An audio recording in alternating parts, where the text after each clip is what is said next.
महादेवाय त्र्यंबकाय त्रिपुरांतकाय त्रिकाग्निकालाय कालाग्निरुद्राय नीलकंठाय मृत्युंजयाय सर्वेश्वराय सदाशिवाय श्रीमान महादेवाय नमः।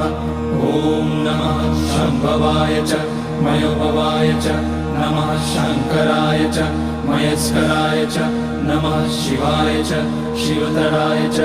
ओम त्र्यंबकं यजामहे सुगंधिं पुष्टिवर्धनम् उर्वारुकमिव बन्धनान् मृत्योर्मुक्ष्यमामृतात्।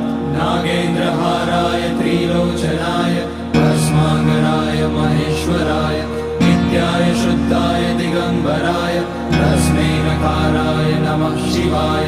मंदाकिनी सलिल चंदन चर्चिताय नंदीश्वर प्रमथनाथ महेश्वराय मंदार पुष्य बहुपुष्य सुपूजिताय तस्मै